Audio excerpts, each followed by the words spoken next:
What's going on, everyone? NASCAR Joshua 5 here, and today I am presenting for the first time on my channel Le Mans Ultimate. I've had this game in early access for about a year or so now, and I think just on Tuesday, which was yesterday as I'm recording this, which was the 22nd, I believe, it is finally out of early access, and version 1.0 is now available. And with this comes some changes or whatever, but the main additions that I want to show today are two free cars. We have the Aston Martin Valkyrie LMH and the Mercedes LMGT3. These are new vehicles that are free to the game. I do not own the DLC for this game as of yet, but I would like to get it at some point. I've just been trying to make sure I can get this game to run on my computer.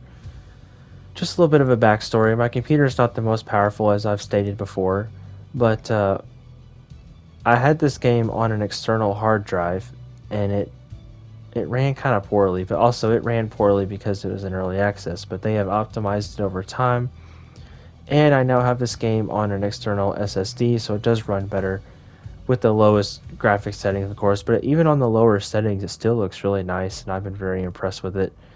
I am playing on the PS5 DualSense controller in this video. I normally use an Xbox Series controller, but for today I got a new PS5 controller for my birthday. Thank you to my sister. But so I've been using it on my PC, so that's what I'm using here. And feel free to use any of my settings that you'd like to use. The vibrations it was a lot of vibrations, so I tried to turn that down. I haven't tried this game with the wheel. I'm sure I'll get it out at some point. If you'd like to see that, let me know. But here is my graphics settings. It's nothing special. It's pretty much the lowest setting. I did have one problem where sometimes if I try to run a race, it'll run smoothly, and then sometimes you'll see in a moment I'll get really choppy frame rate and the audio lags. And so just for this video today, I decided I'm just going to do just a practice session for each of the new cars, for the Aston Martin and the Mercedes. So that's what you're going to see here today. I'm going to drive the Mercedes first, just for a lap around Spa. And then for the Aston Martin, we'll do a lap around Bahrain at night. With this new update, we now have the 2023, 2024, and the 2025 World Endurance Championship. You get, of course, with DLC, you can get the extra tracks and stuff like that. The base game doesn't come with a lot. As you can see, it's trying to get me to buy something there. I want to buy the DLC for this game, I just don't have the money right now. I'm going to get it at some point, hopefully. But as you can see, it has all the different versions. It has the Le Mans version of the Aston Martin, has the version they race at Qatar, and then they have the WEC version. Definitely want me to buy that DLC, don't they?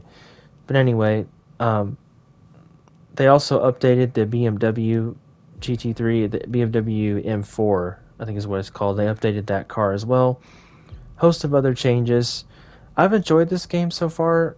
Usually I can mainly just drive by myself. The races have kind of been iffy, but I've had this game since early access, pretty much at the beginning. I've had this since the beginning, and I've had it for quite a while, and I've really enjoyed it for the most part. I mean, it has its moments, as you'll see here in a second. Some of the races are kind of choppy.